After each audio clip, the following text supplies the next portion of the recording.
السلام علیکم، welcome to my channel scary stories. آپ کے لیے ڈھیروں دعائیں اور آپ کی دعاؤں کی منتظر میں آپ لوگوں کی بتائی ہوئی اسٹوریز نریٹ کرتی ہوں۔ اگر آپ کے ساتھ یا آپ کے پیاروں کے ساتھ کوئی بھی ایسا واقعہ پیش آیا ہو تو آپ میرے ساتھ ای میل آئی ڈی جو میں نے مینشن کیا ہے وہاں پر شیئر کر سکتے ہیں۔ بڑھتے ہیں آج کی کہانی کی طرف۔ میرا نام اسد ہے، میں حیدرآباد سے ہوں۔ یہ میری زندگی میں آپ کو جو واقعہ بتا رہا ہوں 2-3 دن پہلے پیش آیا۔ میں کہیں کام کرتا تھا، پھر وہ نوکری کسی وجہ سے کھو گئی۔ میرے ایک دوست نے مجھے فوڈ ڈیلیوری کی نوکری ریفر کی۔ میں وہاں کام کرنا شروع کر دیا۔ اللہ کا شکر ہے میرا پہلا مہینہ بہت اچھا گزرا۔ میں صبح 8 بجے سے رات 8 بجے تک کام کرتا تھا۔ الحمدللہ میری انکم اچھی تھی اور آہستہ آہستہ مجھے دوبارہ جو میری پہلی نوکری تھی وہ بھی واپس مل گئی، اور الحمدللہ میں صبح 8 سے 5 بجے تک اپنی پہلی نوکری کرتا تھا، اور اس کے بعد شام 7 بجے سے رات گئے تک میں ڈیلیوری کا کام کیا کرتا تھا۔ مجھے صبح اپنے کام پر جانا ہوتا تھا، اس لیے میں رات دیر تک کام نہیں کیا کرتا تھا ڈیلیوری کا، لیکن جس دن سیچرڈے ہوتا تھا اس رات پھر میں زیادہ دیر تک کام کر لیا کرتا تھا۔ اب یہ ایک بات ہفتے کی رات کی ہے۔ ہفتے کی رات تھی اور آگے اتوار کی چھٹی تھی، اس لیے رات 2:30 ہو چکے تھے اور تب ایک اچھی خاصی ڈیلیوری کا آرڈر آیا۔ میں نے سوچا کہ یہ آخری ڈیلیوری کر کے میں گھر چلا جاؤں گا، اس لیے میں نے یہ آرڈر ایکسیپٹ کر لیا۔ میں وہاں سے نکلا اور ڈیلیوری کا آرڈر ایکسیپٹ کیا، تو وہاں وہ جو گھر تھا جہاں مجھے ڈیلیوری کرنی تھی وہ ایک فلیٹ تھا، وہ تقریباً 2 کلومیٹر آگے تھا۔ اس فلیٹ پر پہنچا تو وہ 6 منزلہ فلیٹ تھا اور وہاں کوئی گارڈ نہیں تھا۔ میں نے آرڈر اٹھایا اور میں اوپر چلا گیا۔ جب میں گیا تو دیکھا کہ لفٹ آن ہے، تو میں بھی لفٹ میں بیٹھ گیا۔ جب میں 4تھی منزل پر پہنچا تو 2-3 بچے جو تقریباً کوئی 5-6 سال کے ہوں گے وہ بھی اس لفٹ میں سوار ہو گئے۔ وہ مذاق میں مجھ سے آرڈر چھین رہے تھے، تو میں نے ان سے کہا کہ نہیں، یہ آرڈر کسی اور کا ہے، میں آپ کو نہیں دے سکتا۔ وہ بچے بھوکے تھے یا کچھ اور میں نہیں جانتا، پر وہ مجھ سے آرڈر چھیننے کی کوشش کر رہے تھے اور میں انہیں منع کر رہا تھا۔ اب میں فلور پر آ چکا تھا۔ میں لفٹ کے بالکل سامنے ایک فلیٹ تھا، وہاں مجھے آرڈر ڈیلیور کرنا تھا، تو میں اس ڈور کے سامنے گیا اور بچے بھی وہاں اسی فلور پر لفٹ سے نکل چکے تھے۔ میں نے اب اس فلیٹ کے دروازے پر دستک دی تو اندر سے تقریباً کوئی 50 سال یا اس سے بھی زیادہ عمر کی ایک آنٹی نکلی۔ انہوں نے مجھ سے پوچھا کہ آرڈر کے کتنے پیسے ہوئے، تو میں نے انہیں بتایا کہ 510۔ انہوں نے مجھ سے پوچھا کہ کیا آپ پانی پیو گے؟ میں نے کہا نہیں اماں، میں نے پانی نہیں پینا، آپ مجھے ایسا کریں، مجھے پیسے دیں اور میں جاتا ہوں، گھر جا کے آرام کروں گا، بہت وقت ہو گیا ہے۔ انہوں نے 2-3 بار پھر پوچھا، میں نے انکار کر دیا، تو اس نے غصے سے پوچھا پانی پیو گے؟ میں نے کہا کہ اتنا اصرار کر رہی ہیں تو پانی پی ہی لیتا ہوں۔ وہ اندر گئیں اور اسٹیل کے گلاس میں پانی لے آئیں۔ میں نے وہی پانی پیا اور پھر اس نے دوبارہ میرے سر پر ہاتھ رکھا اور پھر پوچھا کہ آرڈر کے کتنے پیسے ہوئے؟ میں نے انہیں بتایا 510 روپے۔ انہوں نے مجھے 1000 روپے کا نوٹ پکڑا دیا۔ میرے پاس اب چینج نہیں تھا، کیونکہ ہم جو کمپنی کو پیسے واپس کر دیا کرتے ہیں، اور اس ٹائم میں نے اپنے سارے پیسے انہیں بھیج چکا تھا، میرے پاس چینج نہیں تھا۔ تو میں نے کہا کہ آپ تھوڑا صبر کریں، میں نیچے جاتا ہوں اور میں اس کا چینج لے کے آتا ہوں اور آپ کو باقی پیسے واپس کر دیتا ہوں۔ فلیٹ کے نیچے ایک دکان تھی، میں نیچے آیا، آ کے میں نے چینج لیا اور واپس اوپر چڑھنے لگا تو میں نے دیکھا کہ وہ آنٹی نیچے ہی آ گئیں۔ میں نے کہا یہ تو آپ نے اچھا کیا، میں نے انہیں پیسے پکڑائے، لیکن انہوں نے مجھے کہا کہ یہ پیسے تم رکھ لو۔ میں نے کہا نہیں، میں یہ پیسے نہیں رکھ سکتا، یہ تو بہت بڑی رقم ہے۔ انہوں نے مجھے کہا کہ نہیں، تم اسے اپنی ٹپ سمجھ کر رکھ لو۔ میں خیر خوش تو ہوا کہ اللہ نے میری سن لی۔ تو کچھ ایسا ہوا کہ باہر نکلتے ہوئے مجھے گارڈ بھی نظر آیا۔ وہ گارڈ کہیں گیا ہوا تھا، چنانچہ وہ واپس آیا اور مجھے دیکھا۔ گارڈ نے مجھ سے پوچھا کہ تم کہاں گئے تھے؟ میں نے کہا کہ ایک ڈیلیوری تھی، میں نے وہ آرڈر ڈیلیور کرنا تھا۔ اس نے پوچھا کس منزل پر؟ تو میں نے اسے بتایا کہ میں 6ٹھی منزل پر گیا تھا۔ گارڈ نے مجھے بڑی عجیب نظروں سے دیکھا۔ اس نے کہا کہ چلو ٹھیک ہے، کوئی بات نہیں، تم جاؤ یہاں سے۔ میں چپ کر کے وہاں سے چلا گیا۔ ابھی تھوڑا آگے ہی بڑھا تھا، سڑک پر کچھ بھی نہیں تھا، سڑک بالکل صاف تھی، لیکن میری موٹر سائیکل کا ٹائر پنکچر ہو گیا۔ اور آس پاس کوئی دکان نہیں تھی، اس لیے میں آہستہ آہستہ اپنے گھر کی طرف چل پڑا۔ میں تھوڑا آگے گیا تو میری موٹر سائیکل کا اگلا ٹائر بھی پنکچر ہو گیا۔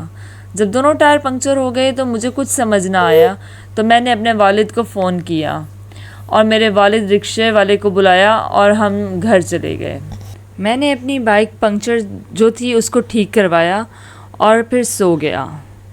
آپ کو ایک حیرت کی بات بتاؤں، جتنے ٹپ کے پیسے تھے وہ سارے میری بائک ٹھیک کروانے پر لگ چکے تھے، اور جب میں اٹھا تو میری طبیعت بہت خراب ہو چکی تھی۔ اتنی طبیعت بگڑ چکی تھی کہ مجھے فیل ہو رہا تھا جیسے مجھے بخار ہے، اور کافی حد تک بہت تیز بخار تھا۔ اب میں کچھ دن آرام کیا اور میں تقریباً مکمل طور پر ٹھیک ہو چکا تھا۔ میں نے دن بھر پھر بھی آرام کیا اور دوبارہ کام پر چلا گیا۔ میں فوڈ ڈیلیوری رائڈر کے آفس کے سامنے ایک ہوٹل میں بیٹھا تھا، تب مجھے ایک آرڈر ملا جو اسی ایڈریس سے تھا۔ میں نے یہ آرڈر کینسل کر دیا اور پھر وہی آرڈر میرے دوست کے پاس آیا۔ جب میرے دوست نے کہا کہ مجھے یہ آرڈر ملا ہے تو میں نے کہا ٹھیک ہے، اسے ایکسیپٹ کر لو۔ پھر اس نے وہ آرڈر ایکسیپٹ کر لیا اور ایسے ہی مذاق میں مجھے کہنے لگا کہ تم بھی میرے ساتھ چلو۔ پھر میں نے کہا ٹھیک ہے، میں نے اپنی بائک لاک کی اور اس کے ساتھ چلا گیا۔ جب ہم وہاں پر پہنچے تو ایک گارڈ بیٹھا ہوا تھا، تو اس گارڈ نے پوچھا کہ یہ کس کا آرڈر ہے، تو میں نے بتایا کہ اسی فلیٹ کا آرڈر ہے۔ اس نے کہا بیٹا نہیں جاؤ۔ میں نے کہا کیوں، کیا ہوا ہے، ہم کیوں نہیں جا سکتے؟ اس نے کہا بیٹا شاید تمہیں معلوم نہیں، فلیٹ کی 6 منزلیں ہونے کے باوجود یہاں پر لوگ صرف 4 منزلوں پر رہتے ہیں۔ اس دن تم آرڈر لے کر آئے تھے، لیکن میں نے تمہیں نہیں بتایا کیونکہ مجھے یہ تھا کہ تم خوف زدہ نہ ہو جاؤ، لیکن یہاں پر جانے کا کوئی فائدہ نہیں، اوپر والی دونوں منزلیں خالی ہیں۔ میں نے کہا سر ایسی کوئی بات نہیں، وہاں سے ایک آنٹی آئی تھیں جنہیں خود میں نے اپنا آرڈر دیا تھا اور انہوں نے ریسیو کیا تھا۔ انہوں نے میری اس بات کو نظر انداز کر دیا۔ انہوں نے کہا ٹھیک ہے، پھر آپ دونوں اکیلے نہیں جا سکتے، میں آپ کے ساتھ چلوں گا۔ چنانچہ ہم تینوں لفٹ میں سوار ہو کر اوپر جانے لگے۔ جیسے ہی ہم 4تھی منزل پر پہنچے، وہی 3 بچے دوبارہ لفٹ میں آ گئے۔ اس بار وہ میری طرف بہت غصے سے دیکھ رہے تھے۔ میں نے ان کی طرف دیکھ رہا تھا اور میرا دوست بھی ان کی طرف دیکھ رہا تھا۔ میں نے اور میرے دوست نے بچوں کو ہیلو کہا، لیکن گارڈ خاموشی سے کھڑا رہا، اور اس نے ہمیں بھی کہا کہ تم دونوں خاموشی سے کھڑے رہو، کیونکہ گارڈ کو کچھ نظر نہیں آ رہا تھا اور اسے اندازہ ہو چکا تھا کہ ہمیں کچھ دکھائی دے رہا ہے۔ پھر جیسے ہی ہم 6ٹھی منزل پر پہنچے اور دروازہ کھٹکھٹایا تو وہی آنٹی باہر آئیں، اور اس بار وہ بھی مجھے غصے سے دیکھ رہی تھیں۔ تو ہم نے انہیں آرڈر دیا اور وہ کہنے لگی پانی پیو گے؟ ہم نے کہا نہیں۔ وہ پھر سے اصرار کرنے لگیں، اور دلچسپ بات یہ ہے کہ اس بار وہ بچے بھی مخالف لفٹ میں گئے تھے، لیکن وہ آنٹی کے گھر سے نکلے تھے۔ میرا دوست حیران تھا، وہ دیکھ رہا تھا کہ یہ بچے آئے کہاں سے تھے اور نکل کہاں سے رہے ہیں۔ گارڈ لفٹ میں موجود کھڑا ہمیں دیکھ رہا تھا۔ وہ آنٹی نے ہمیں پھر غصے سے کہا پانی پیو گے؟ ہم ڈر میں آ گئے۔ ہم نے انہیں کہا ٹھیک ہے ہم پانی پئیں گے۔ انہوں نے ہمیں پانی دیا اور وہ چلی گئیں۔ ہم جلدی سے لفٹ میں آ گئے۔ جیسے ہی ہم لفٹ میں گئے، لفٹ اچانک بند ہو گئی، تو گارڈ نے کسی دوسرے گارڈ کو نیچے بلایا اور نیچے کال کی اور انہیں کہا کہ لفٹ سٹارٹ کریں، اور اس نے لفٹ سٹارٹ کر دی۔ ہم وہاں سے نکل چکے تھے۔ اب نیچے آئے تو ہمیں گارڈ نے کہا کہ آج کے بعد بیٹا اس فلیٹ میں مت جانا، اس فلیٹ میں بہت برے اثرات ہیں۔ اور آپ یقین کریں جب ہم وہاں سے روانہ ہوئے تو ہم دونوں اس قدر خوف زدہ تھے کہ ہم دونوں میں سے کسی کی ہمت نہیں ہو رہی تھی کہ موٹر سائیکل چلائے۔